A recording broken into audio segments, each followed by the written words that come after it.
Okay, everybody, we're going to go ahead and get started. Attendees are still coming in slowly, but we have a lot to talk about today. So welcome.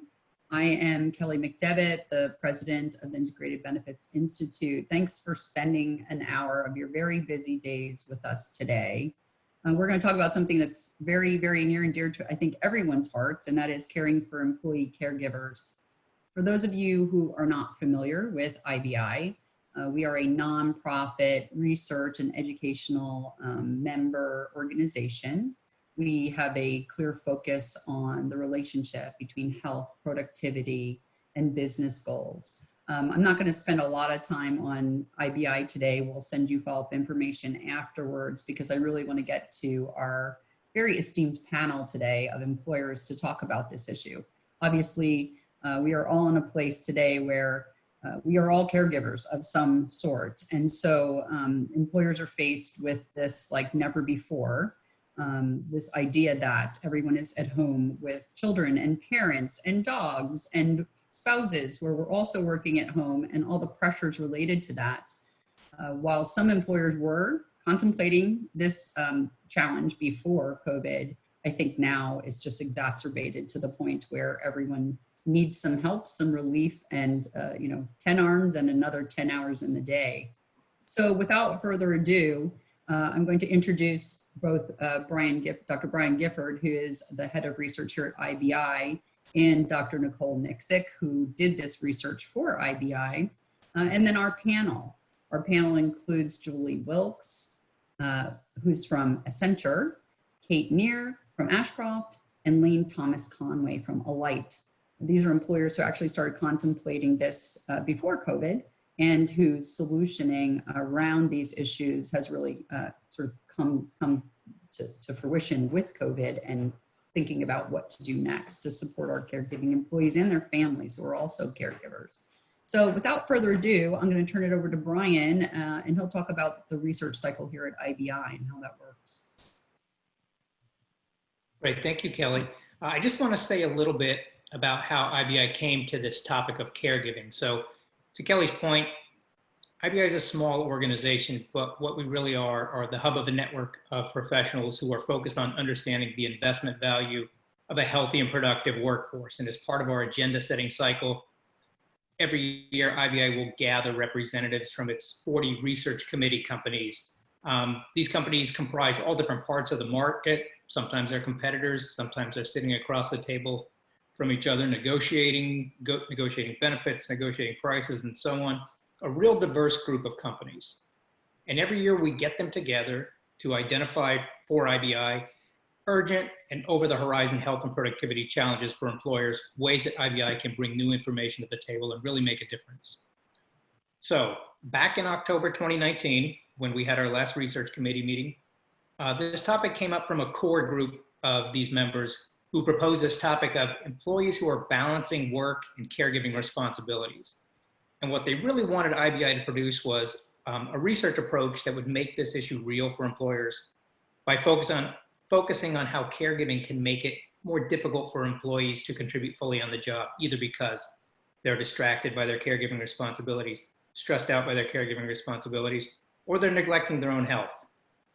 So as Dr. Nicksic is proceeding through these findings, I want you to keep in mind that at the time, back in October, there was an urgency to the topic. Nikki's going to show you how many people are actually providing care, but it was still mostly over the horizon for employers, a slow moving shift as the workforce ages and the number of caregivers is going to grow. It still seemed at the time, and there still seems like it now, that there were opportunities for employers to start developing their strategies. And of course, now the context of caregiving has changed in so many ways due to the pandemic, as Kelly talked about. This probably, I'm speculating, this may have the effect of intensifying Dr. Nicksic's findings. So without further ado, Nicole Nicksic is going to tell us a little bit more about the research findings, and then we'll move on to our panel Q&A. Thank you for joining us.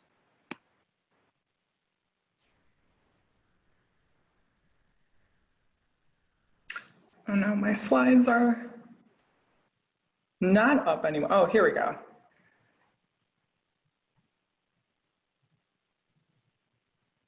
Yeah, Carolyn, that would be I think from current slides should work.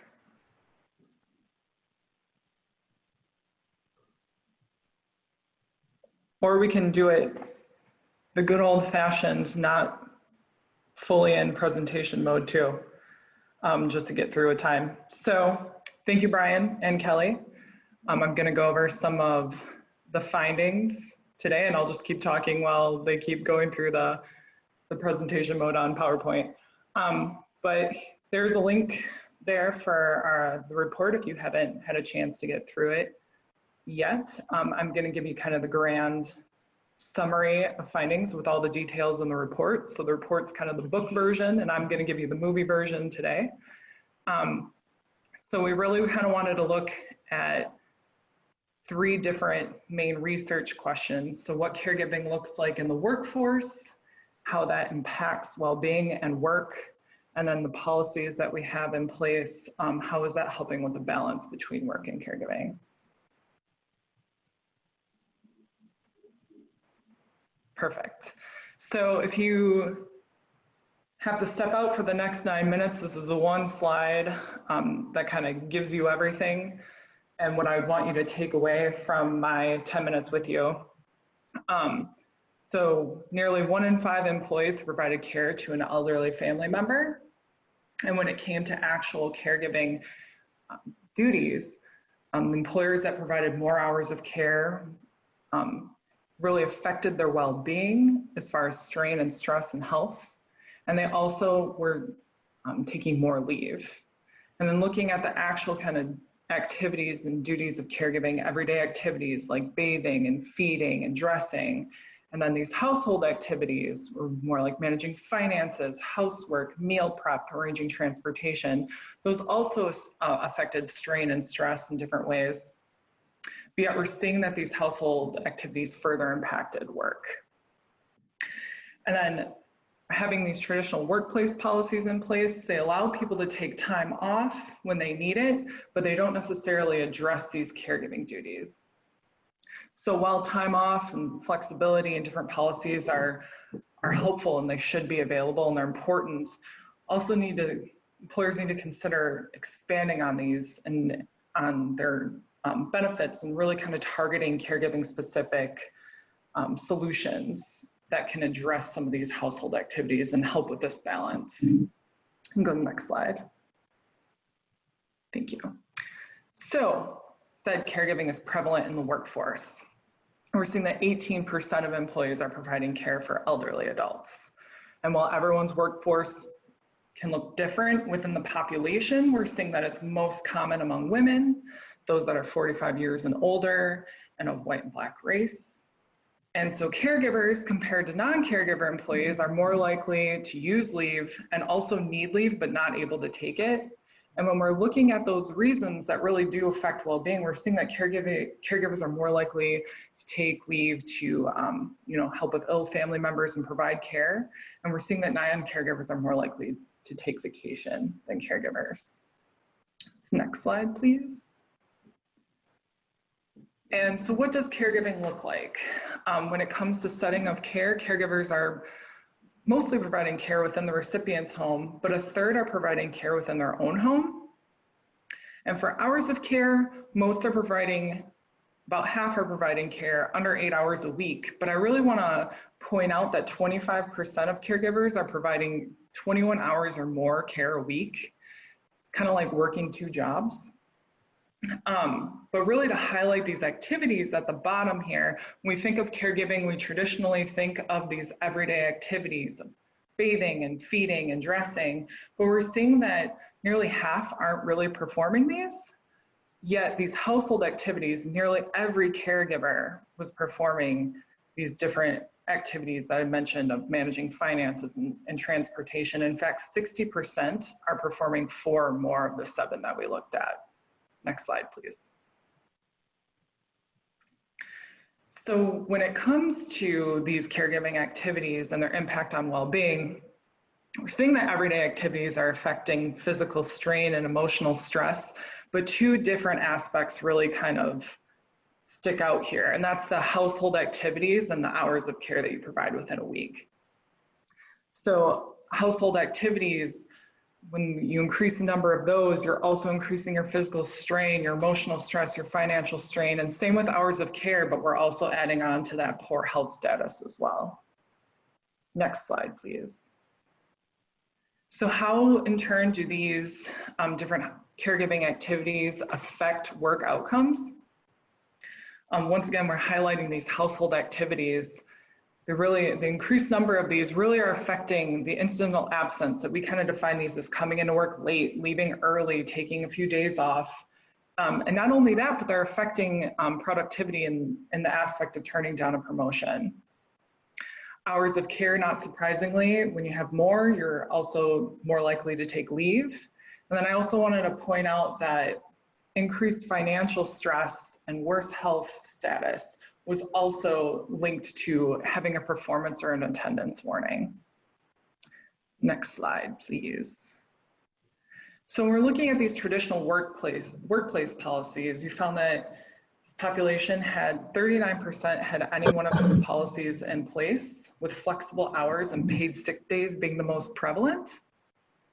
And having these policies allowed for employed caregivers to take leave, but it also led to them turning down a promotion. And specifically, when we look at the individual policies, we're seeing that this paid leave allows people to provide the hours of care, but they're still having that burden of those household activities.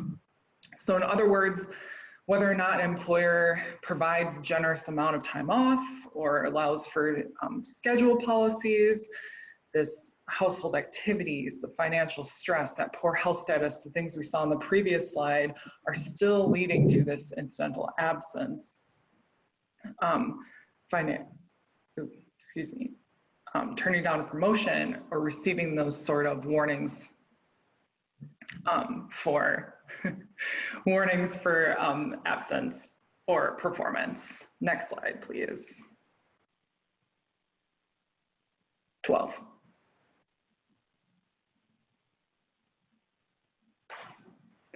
So the key takeaways from this, just kind of reiterating again, that policies help with having the time to perform these caregiving tasks, but they don't go away with getting these hours off. So once again, leave and flexibility are super important for having that time off, but we're seeing that we need to kind of expand these and go to caregiving specific benefits that really might help employees with this. And this figure that we have here shows all 7 of the different household activities that were highlighted in this study, giving medicine to arranging outside services to that I haven't mentioned.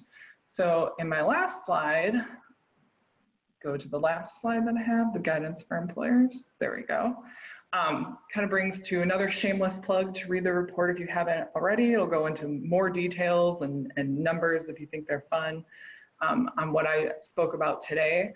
But also for this practical guidance for employers, we're able to get some feedback. But fortunately, we have a great panel today to really kind of talk about this. We did get feedback, to really ask our employers about their needs and how to meet them and communicate your benefits, but really kind of looking at these targeted assistance programs and what they can do. So with that, I'll hand it back over to Kelly to start off the panel.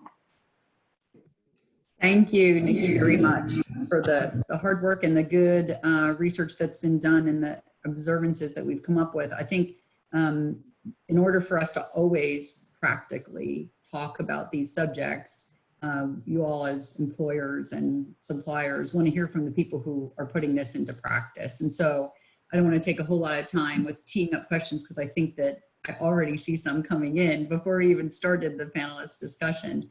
But we're going to start today with Julie Wilkes, and she's going to tell us her story of how Accenture started looking at this challenge and what they did about it and found solutions around. So Julie, I'm going to turn it over to you to tell your story. Thank you so much, and thank you so much for allowing me to be a part of this and to complement the research that was done by IBI and with Nicole. She really brought up some great points that I hope to hit on as I share our story with you. So first of all, Accenture, if you're not familiar with Accenture, we are known as an IT consulting firm. We are global worldwide 505,000 employees. In the US specifically, we've got about 50,000 employees. And one of the things we always like to say is that you can't necessarily stereotype our employees, because our average age is around 40, which means we have just as many people between 20 and 40 as about 40 and 60 and so forth. So we have the gamut of lifestyle needs.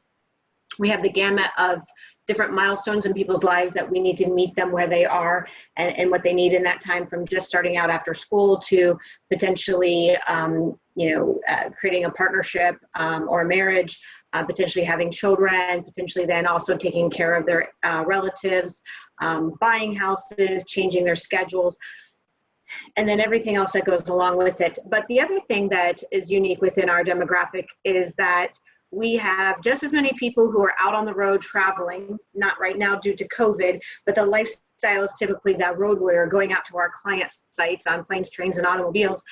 Then we also have people who are working from home, and that working from home has actually been something that we've been doing. I know in my career, I've been doing it for the last 22 years. So there's a subset of us who work from home, and then there's a subset of us who go into our local offices.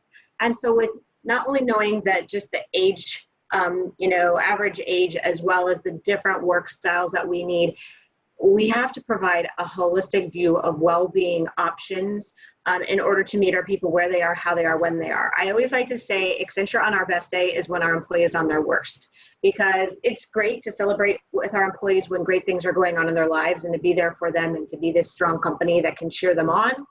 But it's also perhaps even more significant when our employees are struggling, when something is not as they expected, as they don't know how they're going to move forward with something, and we can be there with some ease, with some solution, with something that just takes that stress. It might not take it from a 10 to a 1, but even if it takes it from a 10 to an 8, we have helped them in a way to make their load lighter. And as you mentioned, when employees are able to knock out the stress, knock out the distractions, knock out all of the things that are causing them to pull away, when they're at work, they can be fully focused and they can be present and bring their best whole self into what they do. They can enjoy their job better. They can do a better job at it and just create a more personal, wonderful atmosphere, which is what we strive for. When employees are focused on distractions, on not knowing how they're going to juggle all of these things, not knowing how to find the answers, not knowing when they're going to have the time to go do this research, that's when we tend to find that, our employees get, off and they're not bringing their best self into what they do. And so our strategy has been to partner with different vendors, different solutions that will meet our employees where they are, how they are, and help them. And I wanted to tell you the story that we've been doing this for a long time. This has not been something that has been because of COVID, although we have had to have a unique set of responses due to COVID, as lifestyles have changed and we've had to shift specifically with schools, not necessarily bringing kids back in and parents being at home and kids being at home. And just like any one of your stories, we've had to figure that puzzle piece out as well. But I'd like to tell you that this has been important to us for a really long time, because we know that when we can take care of the family, we know our employees are going to bring their best self into what they do. And so a couple of the programs that we've had, and the one I really want to highlight is I'll share at the end, but we've always had backup dependent care. So when regular care is not available, our employees have the option of calling and having certified, background checked individuals come and take care of them either in home or a center. We've always had an EAP program where we can look up resources, find different local resources that may be able to help provide care or services. We also believe it's important that people leverage the counseling as they're going through struggles with being a parent or being a caregiver or managing, having someone to talk to. And so right now, especially with COVID, we actually provide up to 10 free complimentary counseling services per topic per year per employee. And so we feel like that's really important, bringing mental health into the forefront with caregiving and making sure that when you're taking care of someone else, that you haven't neglected your own self. And then I think that the other area I would like to highlight is simply in that, our employees kind of know that we've got these programs in place. They know that we've got even some programs for children with special needs. We've got some additional programs I can go into if the questions come up around them. But what our people run out of is time. What our people run out of is time to figure all this stuff out. And so we need to be that bridge, that gap that fills the gap between all of our resources and programs and the needs of our people. Because you can have these really shiny, fancy programs, but if our people take too long to figure out how to get in to use them or which ones are right for them, it'll be too overwhelming and they won't use them. So we partnered with a company called Wealthy, and Wealthy is someone that we've leveraged. We just went live with them this year, but I can tell you it's been a really extraordinary experience for us because they actually serve as a caregiver concierge. So what happens is our employees may go to our Wealthy consultant and say, I'm in need of finding care for my aging relative. I am a stay-at-home parent now, and my kids are now in school, and I need to find some additional resources to help them with their schooling while I'm working. X, Y, and Z. And so the individual that you're assigned to is sort of your advocate to go out and find the best resources, educate you, and even sometimes set up the appointments, set up the interviews, collect everything all together, keep it in one place so you stay organized. And I can tell you story after story of how just the savings of time, the going directly to the right information to help someone to meet their needs has been an extraordinarily powerful and positive review from our employees.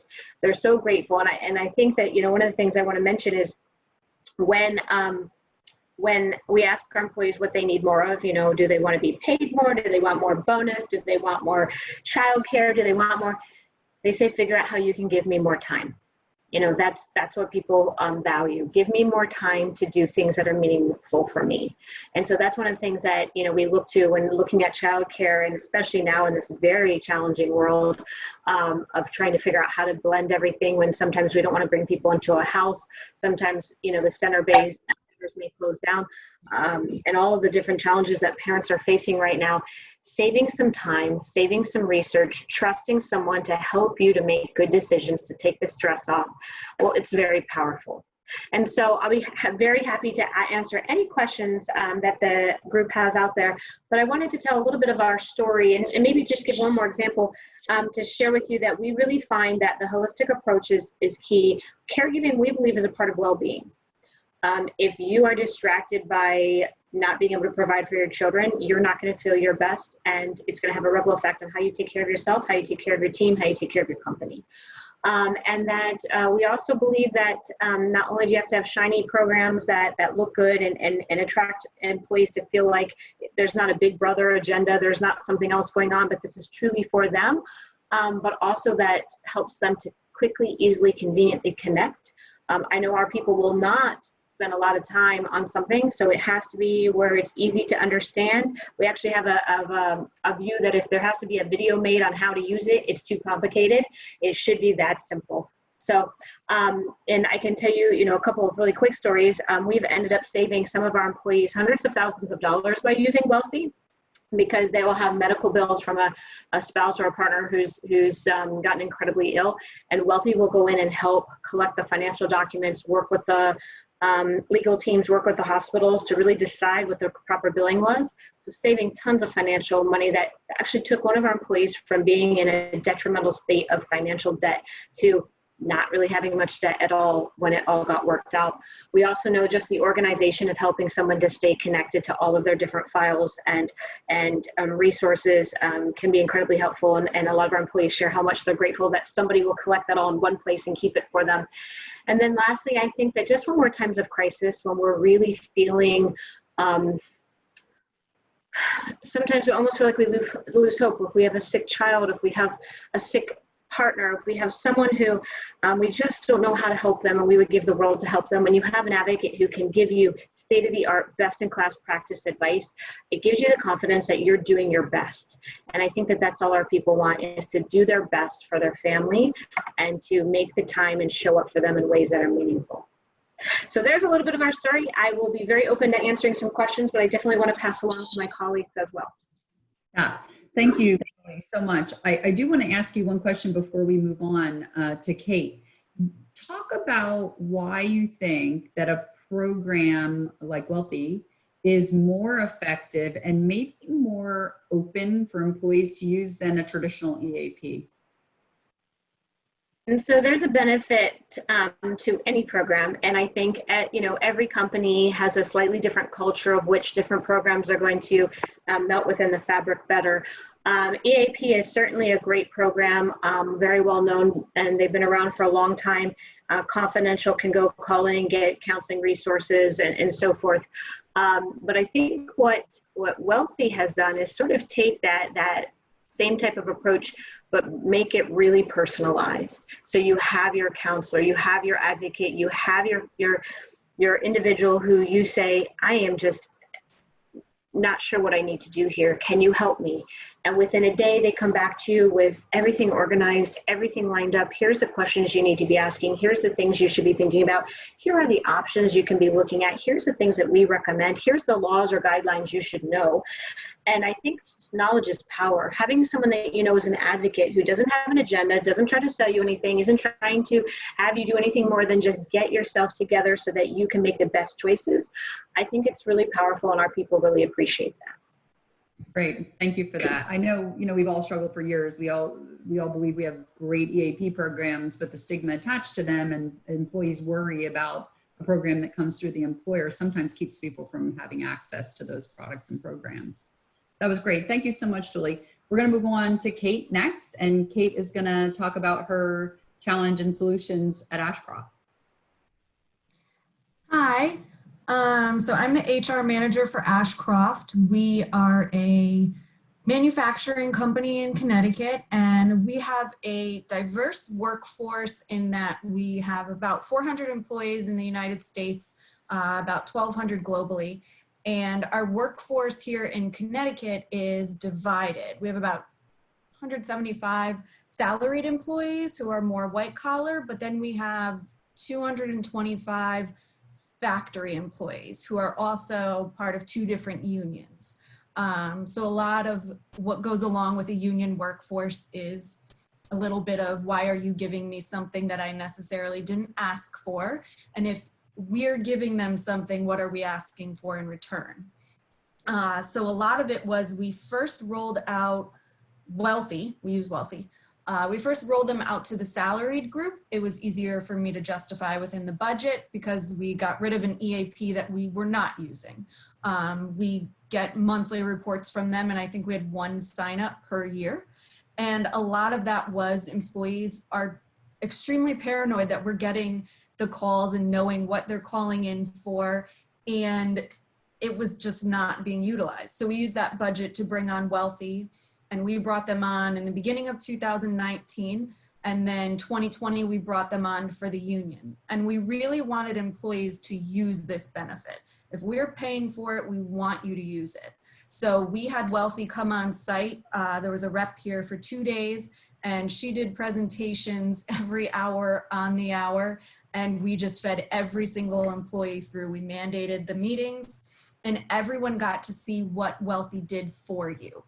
And it helped because employees were actually surprisingly sharing their stories and either saying, I think this can help me now and here's how, or I wish I had had this 10 years ago when my parents were alive and we were going through finding a nursing home, or when my child was in grade school and they needed occupational services. A lot of employees were unaware of a Wealthy type of company, but I had had them at my previous company. So I was glad to bring this on. Just in our HR group, probably within about a month when we rolled out, 3 out of the 4 employees within HR used it for a multitude of different reasons.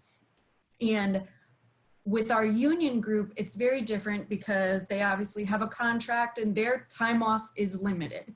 And we have forms for everything. So whether or not they're doing FMLA or a personal leave of absence, they have to fill out the right forms. It has to get approved, and it's quite a process. And sometimes that is not the best thing that we can do for the employees. So we end up having multiple phone calls, and we have to talk amongst the supervisors and management and HR and the employee. One prime example I have is one of my employees called me probably about a month ago, and he called me late at night and said, my ex-wife just passed away. And I am completely lost because I have an 8-year-old daughter and I don't know what to do. And he just kept repeating himself, I don't know what to do. I don't know what to do. He said, I don't know if she doesn't understand that her mom has passed away or if she simply is not accepting it. And previous to having Wealthy, my response would have been he should reach out to our EAP, but Wealthy has much more resources than just the EAP. And the good thing is that prior to rollout, we gave them all of our info. So they have both of our medical plans, they have our EAP plans, they know everything about our company. So an employee calls in and says, this is who I am, this is where I fall within the company, Wealthy can say, here's what you can do. And they set him up with, they referred him to the EAP to get the counselor, but they found the counselor for him. But they also set him up with family support groups, a support group specifically geared towards his child and dealing with grief. And initially he applied for a 6 to 8 week personal leave of absence, which we granted. And I'm happy to say he came back after 2 weeks. He just showed up and I said, what are you doing here? And he's like, I'm ready. Wealthy helped me out and Wealthy did all the background work for me. We're already in grief support groups. So although we have to wait for appointments with a counselor, Wealthy got me into the support groups that I needed so my daughter can figure things out and do what she needs to do to survive this tragic loss that he just had. And he came into work and literally had a backpack and was like, I'm punching in for my shift. So it was really nice to know that we helped him figure things out and that Wealthy is going to continue to support him. I think what is a good part of Wealthy is that they don't just set you up and go on the way. We have employees who have used them for over a year because they're still dealing with medical bills and finding once you've been through a surgery, you need PT or you need ongoing support. And although I can go onto United's website and Google where's the nearest PT person within 10 miles, it pulls up 200 results, especially for my employees. We fall between 2 very large hospitals within the Yale network. So every doctor that has rights at that hospital pulls up, and then it's siphoning through who's doing teledoc appointments, who's accepting new patients, what do they specialize in. Wealthy does all of that for you. And they even look at the cost of the doctor and their recommendations and everything that you would need, Wealthy does for you. And so it's been a huge benefit to us. We've had a decrease in unpaid days off. Employees don't have to spend as much time that they usually would finding care for either themselves or their family members. And Wealthy gives us monthly reports, which have really been great. We have monthly reports and then we go into quarterly calls where they're reviewing everything. And they give us specific examples of quotes that employees have said, thanking them for the help, but also they go over how many employees have called in that are new projects versus how many are continuing projects, and then all of the issues that they have addressed. And it tends to be things you don't think of that our employees are battling, and you never know what somebody's going through. And then we get this report from Wealthy and we think, wow, I'm glad the employees are able to come to work on a daily basis knowing what they're going through at home. And I'll probably end with, this was really important for us to bring on now because Connecticut is starting paid FMLA in next year. We go into paying for it, and then 2022 we go into actually being able to use it. And the way it's going to work is my union employees could take 16 weeks off of paid FMLA and then another 6 weeks of their vacation. We could have somebody out for 6 months and still being paid. I know that they don't want to be off if they have appointments. Sometimes they take a full day when really they could have just taken a few hours. So by Wealthy helping them out to manage the process, we're going to cut down on absences, and the employees will be here to do the work that we need, and they'll be less distracted, because in a manufacturing environment, you can't be on your cell phone. I can't have you worried about something because you're not just sitting in an office hoping things go well. You could get hit by a tow motor if you're on your cell phone wandering around the factory. So I need you to be here, but also be present when you are here. So Wealthy helps us cut down on the worry, and then the employee's here to do the work that we need them to do. Thanks, Kate. I think one of the big points that we at IBI always try to get across is that while you're dealing with these issues in your workforce, you're also dealing with them in your workplace. And sometimes employers don't think about the actual connection to productivity, absenteeism, presenteeism, et cetera. And certainly in a business like yours, there's a huge safety concern as well. If somebody's extremely distracted and really not thinking about what's going on while they're in the workplace, but what's happening or not happening at home or at their parents' home or wherever, that's time away from work, whether they're there in body, they're not there in mind and soul. One of the questions that came up in the Q&A was really about what's unique about the solution that you chose. And that gets to sort of the why you chose them, I guess, as your solution. But what do you feel like they do for your employees that none of the other products and programs, because you have normal products and programs in your benefit offerings, what do you think that they do that's very unique?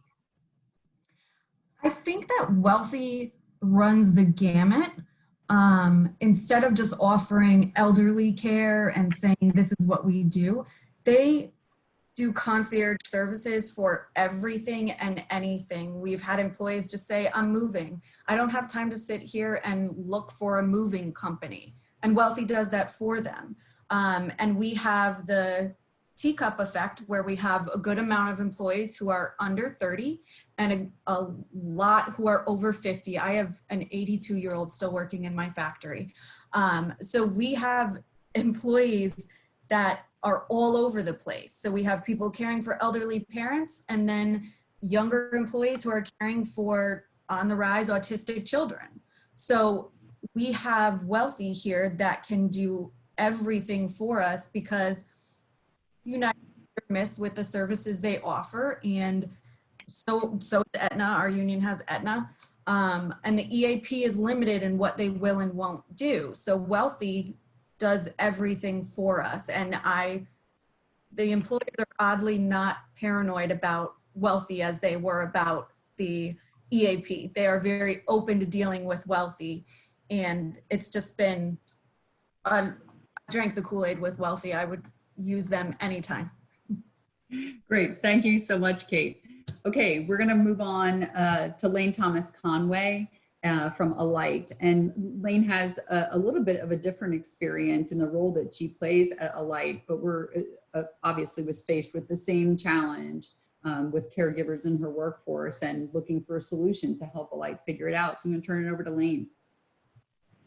Thanks, Kelly. And it's so great to hear, about employers who care so much about their employees and doing right by them. And at Alight, we can definitely echo some of what you've already heard today.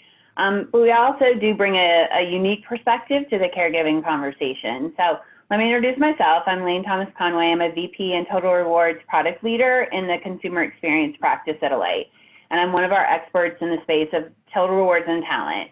And when I'm not diving into the research and helping our clients kind of work through those issues and come up with great solutions, I'm also a solo working parent with a rising sixth grader here in Virginia who is literally singing in the room behind me.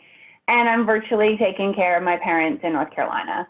So like many of you, I am literally living the working parent conundrum, like personally and professionally. But let me tell you a little bit about the Alight story when it comes to caregiving. So first, let's talk about it from the employer side. So we, like the others you've heard from today, have launched a caregiver support solution just this year. So as an employer, we took a close look at kind of our absence and our leave data, along with our EAP usage, just like, the others.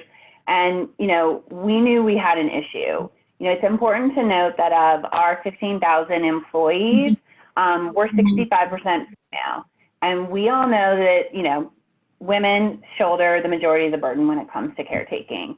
Our average age employee also puts us really kind of square in the middle of that sandwich generation dilemma, right? Caring for our children, but also our parents and extended family members, again, just like me. So we started proactively looking at some potential solutions, and we settled on CareLoop. They are much like Wealthy, kind of the top providers in this space. And, their passion for what they do was impressive. Our HR team liked that they had a strong bent for elder care and special needs, especially because we do have some additional childcare services that we do for colleagues like Bright Horizons and through our EAP vendor. The other big thing that our HR team really likes is that it's available beyond dependence, right?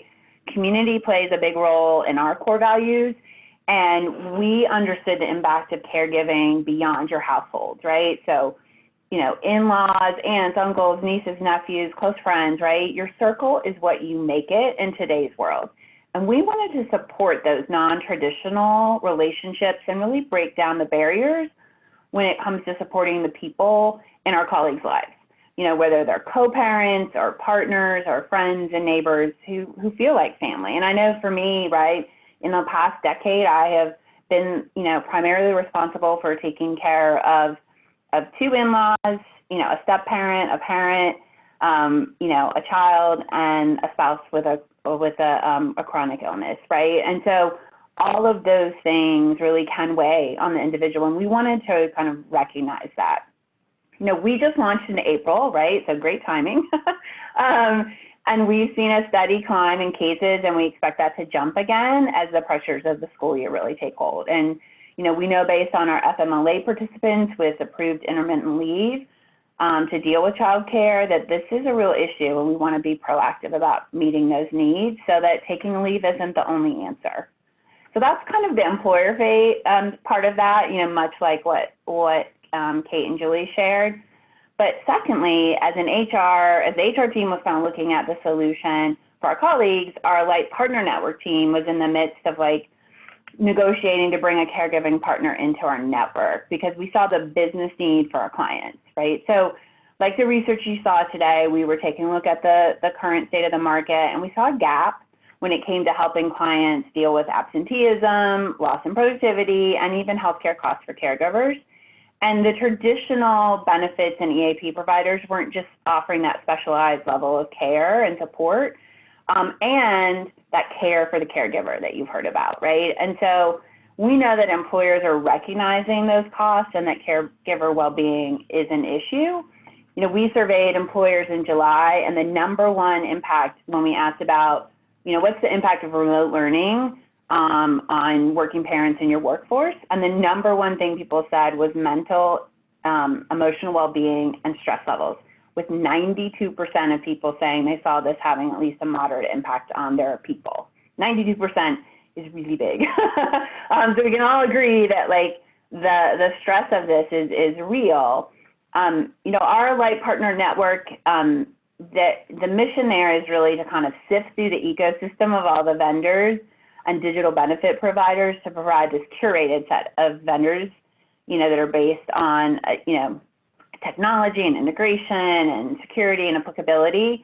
And that allows clients to hopefully more easily implement and integrate those services and provide kind of a competitive array of offerings to help their people navigate and as we like to say, thrive in all stages of work and life. And so we're always looking across kind of health and wealth and career to see, where there are trends, where there are gaps. And we quickly kind of ascertained, that caregiving was that one, just as y'all were talking about from an IBI perspective when you were looking at your research calendar last year. And so we looked across a number of providers, with the two mentioned here today being kind of, the equally strong options. And again, we did go with CareLoop as our partner network partner.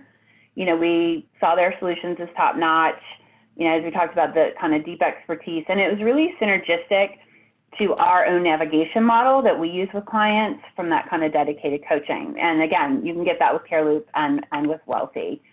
We launched them in the network earlier this summer, and we've have more than a dozen kind of things in the pipeline. But, we could have never guessed when we were kind of doing these negotiations and finalizing stuff that how quickly things were evolving. And we have a lot of clients asking about what they're seeing specifically in the space around remote learning and virtual learning and working parents. because right now, parents are playing like all the roles, right? And that toll to the well-being from a financial, emotional, and physical perspective is real. Which brings us to the final take for us. So like IBI, we see the issue of caregivers and working parents in particular being one that's putting a strain on employees. And we believe that this is starting to go from a people issue and becoming a true business issue, right? And so, we started to do some of our own research, kind of pulled some things together. And the fact is, the economy can't recover without working parents working. But working parents are worried and worn out, and the school year has just begun for some and not even here for others. If we think about that 28% of the workforce has children under 14, 70% of families with those children under 14 don't have an available caregiver in the family or in the home. 57% of working parents back in June said homeschooling my children working a job is too much to manage. And that was with schools not putting kind of the pressure on like this counts. 11% of working parents face a significant barrier to working if schools and daycares are closed. What happens to any of you on this call if 11% of your people you don't get to choose, just can't come to work in September and October as the reality sets in? That this is different than what was happening in the spring. We asked employers, right? So one survey we saw that said 2/3 of employers who've either returned to work or have a set date don't have a plan to deal with employees with childcare responsibilities. And these kind of caregiver solutions can really help with that. We also surveyed our own clients, and 1/3 felt remote learning would have at least a moderate impact on their company achieving their business goals, as well as their ability to staff, right? So, these are real things that all of us, whether we like it or not, need to start thinking about.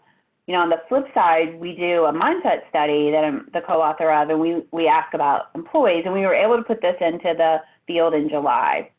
And it shows that 1/4 of working parents believe that childcare or care for the family being available was a main concern when it comes to returning to work. And if you take all of those things and then think about productivity, right? The figures range, but if in a typical year, $13 billion is lost in productivity and potential earnings and revenue, what is it going to be like in the fall? And to add to that, we know that women are hit harder by this. Women's work hours fell 5 times more than men in the spring, looking between February and April. We know that of the people who have left the workforce because of the pandemic and the child care issues related to that, 70% are women. If we look at single parents, some of our data shows that dilemma is obviously a bigger burden, with less than half of single working parents saying they're able to effectively kind of manage their work-life commitments, and half of them still saying it's gotten even more difficult since the pandemic, which I actually think is a little low, speaking as a single parent. And it hits minorities more, right? Black parents are 2 times more likely to quit their job if they can't find childcare. And those with low-paying jobs, right? 20% of working parents with school-age children or younger are living in a family with income below 200% of the poverty line, right? And so all of these things are coming together, and caregiving support is absolutely a critical part of that, but it's not the only one. And so I would propose that employers need to be taking a holistic look. And you heard a little bit about it from both our previous speakers, right? It's not just one solution, it's the solution set, right? Innovative uses of spending counts, leaves and time off, well-being support, community building. Because if employees don't have guidance or overt policies kind of to turn to and know what's available, too often the answer is going to be to drop out or cut back. And, we expect industries that are having large, female populations and large hourly populations to feel it even more. And so we would say, think hard about how you can support your caregivers and then keep going, because we can't afford to ignore kind of the impact when it comes to retention and engagement and economic recovery for us all. So that's a little bit about where we are in the journey. Kelly, I'm going to turn it back over to you because I think we have some time for some questions. Yes, indeed. So Lane, you gave us a little bit of a different point of view because you're seeing this issue from sort of two places, as an employer and as someone who works in conjunction with other employers, obviously, and makes recommendations. And honestly, the picture that you paint is bleak because we're all sitting here and you know, most of us are up against it in one way or another, whether we're caring for parents or children in the home of school age while we're working, or we have a spouse or a partner that is also working at home while we are, or 5 roommates that are working while we are, whatever the case may be. I think we're all now firmly part of the sandwich generation, like it or not. But one thing I wanted to pose to the entire panel, and y'all can just raise your hand who wants to answer it, but the idea of caregiving for one's self, because first of all, your caregivers in your population aren't always your employees. It could be their wife, their aunt, their mother, it's someone else in the family who lives with them who is the actual caregiver.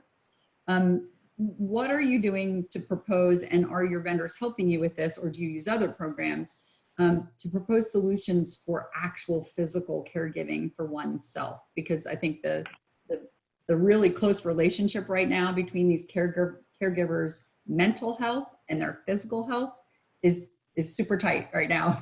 And when you cross over from one to the other, which many may be doing and we don't even know it, how do you address one's own physical and mental needs? The actual care. I mean, what I will say is, from our perspective of looking at kind of different vendors and obviously working with a lot of different vendors at our clients, is that is one of the unique things about the Care Loops and the Wealthies, right? Is that they are really looking at not just how do we give resources and referrals to support kind of the, you know, the financial implications or the, you know, the referrals to childcare or whatever the case may be, but it really is that well-being component. And they're equally concerned about how do we care for the caregiver, right? And provide that mental health and that physical well-being and really focusing on that. And so I think it is, you know, what sets them apart from, say, a traditional EAP or other kind of vendors in this space. And also recognizing, again, most of these services, at least from what, you know, I can see, you know, certainly in our experiences, it's available to anyone, right? You can say like, hey, I'm, you know, my next door neighbor, she's elderly, I look after her, like, can we work on it with that, which is certainly out of the realm of what we see in the traditional space, right? And so I think there is that, both the taking care of whoever's in your life, however they may be, is critical, and it's so unique.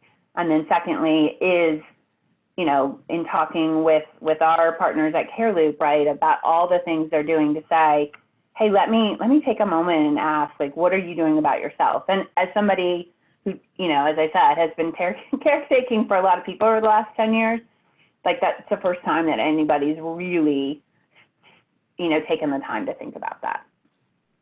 Important. Julie, do you have a view on that? Sure. Thank you.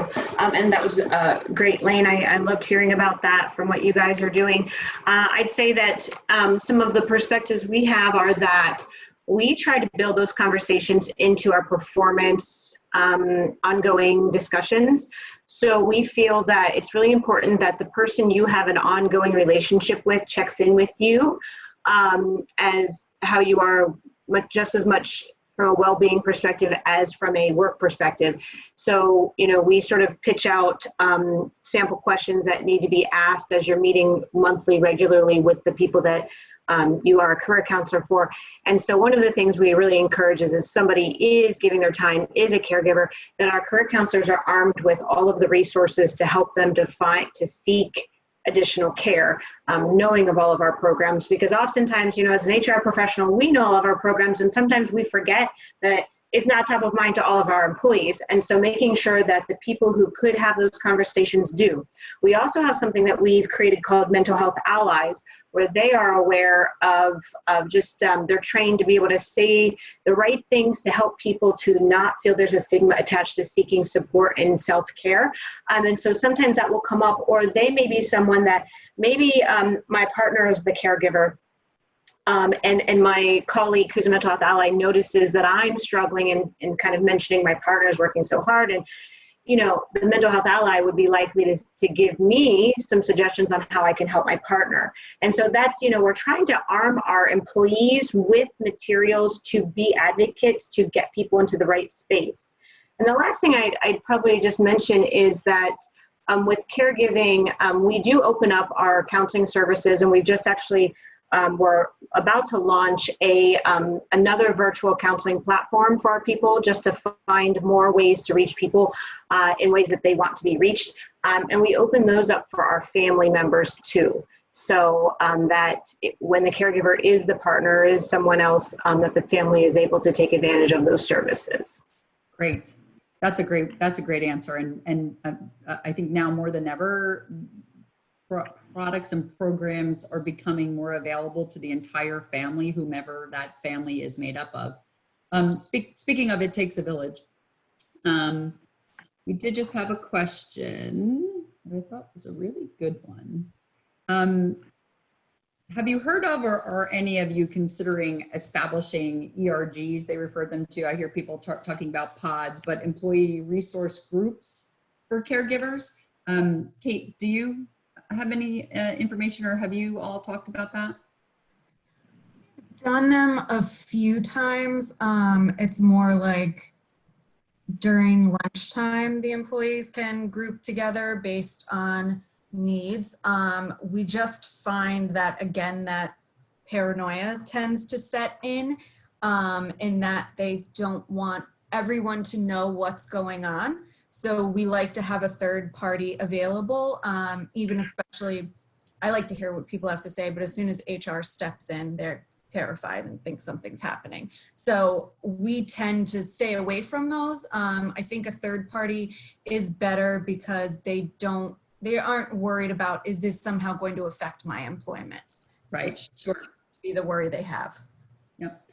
Lane or Julie, have you looked at resource groups, employee resource groups within the population? We have. So we have a disability ERG, and then our mental health ERG came out of our disability ERG. It used to be part of it, and it became its own standing. And within that mental health ERG, there are subsets of topics, and these groups get together, present, gather, have internal social media ways that they share content. And so a very popular topic is caregiving. So yes, although I'd say it's not the formalized, it's kind of fit in under our mental health ERG, and it's a very popular one. It's surprising. And I think what Kate spoke about a few years ago, that was true. People were afraid to make comments about things. I think the mental health focus, that where the doors have started to open and there's more casual conversation in places like our ERGs about it, we are now starting to open the door to allow people to feel more comfortable sharing other things. So we're starting to see that. That makes sense. And I think it was Julie, during your talk, someone asked a question about the training for the mental health allies. Who trains the mental health allies? Yeah, so there's a lot of, so you can actually go to a company, find companies that offer this training. We actually partnered with our EAP provider to develop our content ourselves, so that we own the content with our EAP provider, and so that we can deliver it and train the trainers. So that was sort of the relationship. We have a great relationship with our EAP provider, and that was the decision we made. But you know, as I mentioned, there are plenty of other places that if you don't have the time or resource to create your own or partner with the AP, there are companies that are already doing this, and you can enlist them to come in and train some of your employees to then bring it to your company. Fantastic, thank you. Well, we only have 1 minute left. I want to thank my esteemed panelists for spending the time today, and all of you who took an hour out of your day to talk about this subject. I think this is a subject that we're going to continue to talk about and offer more information through IBI and our partner companies and our member companies. This challenge is only growing, not shrinking right now. So I think the saying, it takes a village, is becoming part of our daily life, and helping you find that village is part of what we want to do for you. So everyone who participated today will get a copy of the slides. The research report, I had a few questions on that. That report is actually embargoed for member companies for a period of time, but then will be made public. You can see it on LinkedIn when we do publish it publicly. If you have any questions following the webinar, please don't hesitate to send them in to us. We're going to publish the question on the questions that are still remaining on the IBI website under our IBI Bridge facility.